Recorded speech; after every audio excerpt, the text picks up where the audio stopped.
If you're a Saints fan, you're losing your favorite quarterback. It's a lot. And they already lost Teddy Bridgewater.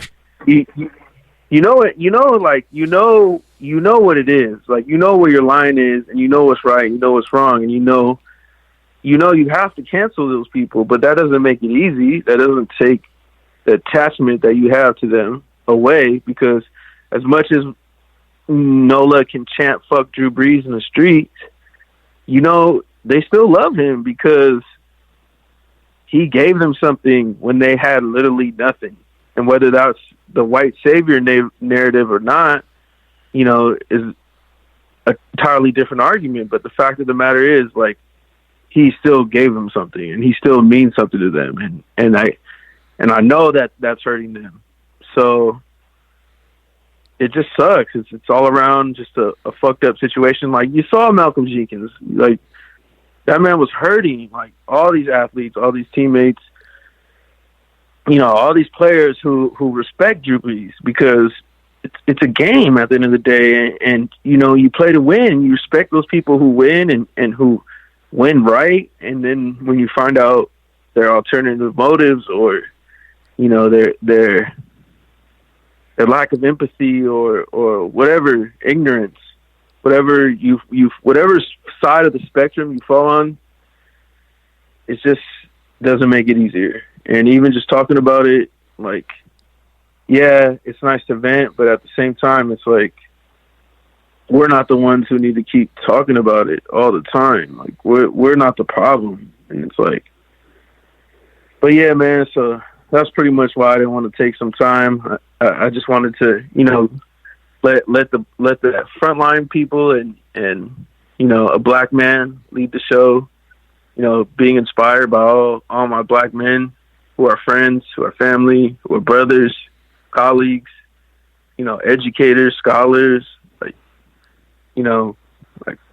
just giving y'all this episode, man, for real. And seeing how you let it, and shout out to Eastville, man. Like I said, you think like, oh, this little tiny commuter town, 80 miles out of Los Angeles in suburbia, like, there can't be police brutality. No, there's actually a lot. And so to see my city stand up and do something about it, like, that really hit home for me, man, because a lot of people I know, at least, have left Eastville for that exact reason.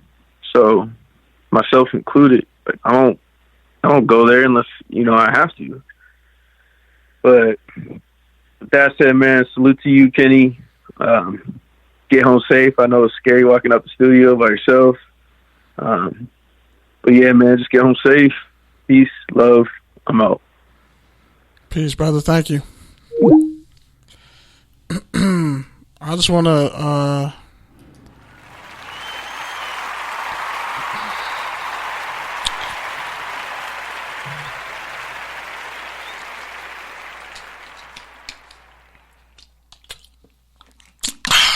I had to get a sip of water real quick. I'm going to finish this off. Sorry for going over, Keith. I'm going to make this quick. Don't worry, I'll slide you a little something extra on those monthly dues. I just want to thank everyone who called in tonight.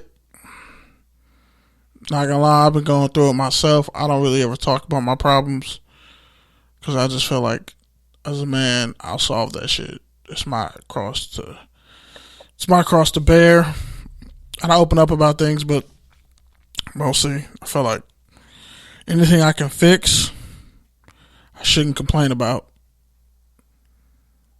That's something that I try to hold myself to.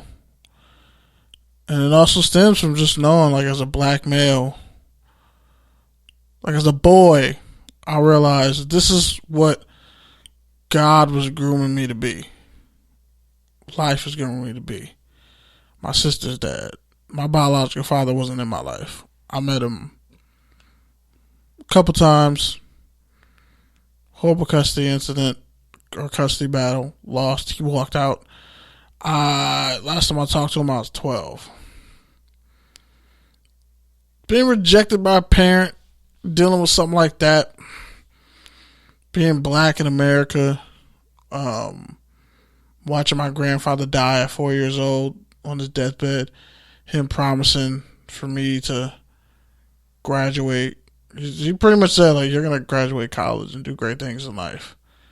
And to use your last words on this earth as a black man to speak truth to power into a child, I think that's why it sticks with me so much. It used to traumatize me. It used to scare me.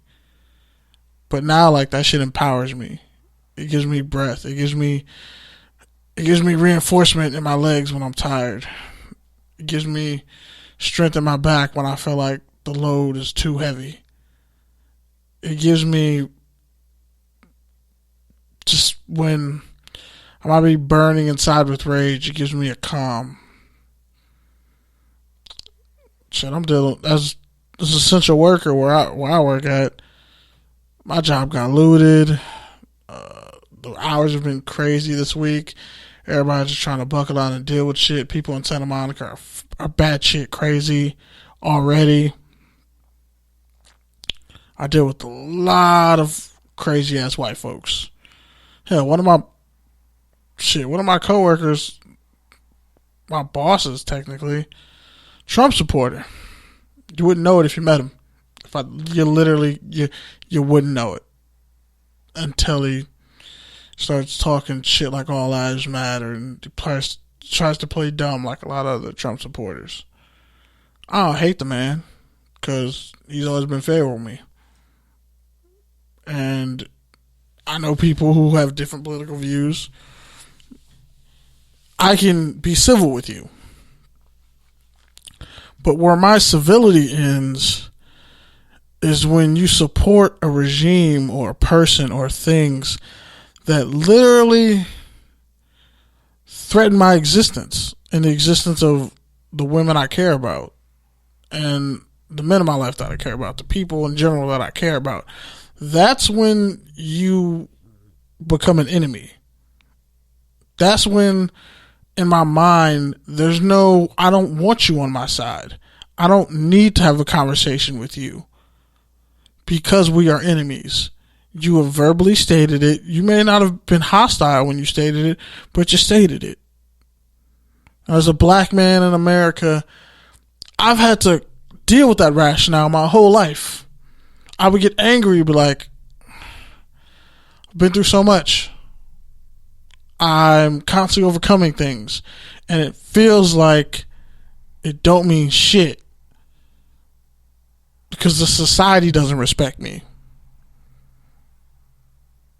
The school system don't respect black children, in particular black males. Hell, in the sports realm, they don't respect black males or women. Maria Sharapova is fucking trash. Like, probably one of the worst tennis players I've ever fucking seen. This bitch has gotten probably more endorsement deals than Serena Williams and Venus combined. Shout out to Naomi. I forget her last name. She's black and Japanese. I'm totally spacing on her last name. But shout out to her, Naomi. Highest paid tennis player. That's some beautiful shit to see. I don't know, I'm kind of rambling a little bit, but as a black man, as a black person, I go through about probably 1 trillion thoughts a day. And sometimes it gets scary because I think about how I might die. I go through the progressions of like, well, random heart attack, brain aneurysm, fucking white supremacist cop killing me. And then I accept that reality and move on about my day. And that's an internalized pain and psychosis that a human being shouldn't have to deal with. So when I see the racist shit that this, I'm gonna give an example, this punk ass tight end from Oregon State who got kicked off the team, Rocco Corsi, whatever his name is, he set up, you can go look it up on Twitter. Shout out to Johnson Smith, Oregon State head coach. This dude said a bunch of racist shit about black people, Muslim, gays, everybody. And his teammates called him out on it. And people said he gave a bullshit apology Guess what? Coach talked to him, reprimanded him, showed his position coach the video, and they kicked his ass out of school. Good luck in the transfer portal, bitch. See, I no longer in my heart feel sorry for white supremacists or racists because my humanity won't let me. Because if I feel sorry for them, I let my guard down. If I let my guard down around these people, they will fucking kill me. They'll kill you too. I'm not saying hate them, but I am saying you need to, as black people, we just need to accept who our enemies are and stop trying to pray for them to find their way. Stop forgiving them when they roll up in your house and shoot your child or kill your kid in a park at 12 or kill your kid for having Skittles or put a knee in a man's back for no reason for 7 minutes till he screams out to God and his dead mother of 2 years and shits and pisses on himself. Black people have given enough of their humanity. And I feel like humanity goes as we go because we have been oppressed in ways, things have been done to our offspring in ways that would make any other animal in the animal kingdom snap and lose their shit. And I'm thankful for the fact that there are people who look like me and who don't look like me who call out white supremacy for what it is.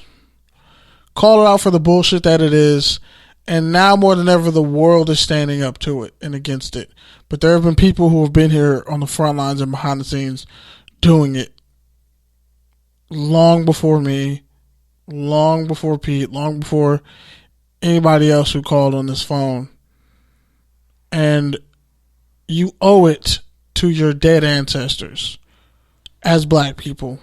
And you owe it to the unborn children, just as human beings as a whole, to stand up to white supremacy, police brutality, all this shit, and correct it. So I just want to thank everybody for calling in tonight. It's a lot out here, man. Like, between jobs doing fuck shit to essential workers, and a lot of fuck shit is being done to essential workers. Like, we ain't getting hazard pay, but I'm around hundreds of people a day who may or may not have COVID, and I have to live with that. And then I could go home or be on the train or on my way home or whatever, or on my way from the studio, or leaving the studio, God forbid, and some shit can happen. So, bottom line is, fuck these racists, these white supremacists.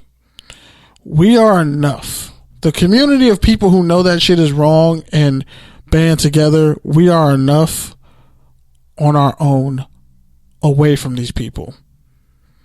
So I'm going to just give 3 things that I think I just want y'all to keep in mind. I'm going to wrap this up. First, if you're going to be in the streets, really be in the streets. Don't fake it. Don't go out there for clout.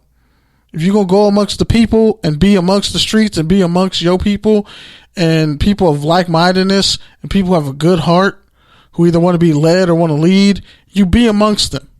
You be amongst the people. There's nothing wrong with that. I love the energy from these protests because eventually you got to stand up to a bully who keeps whooping your ass every day.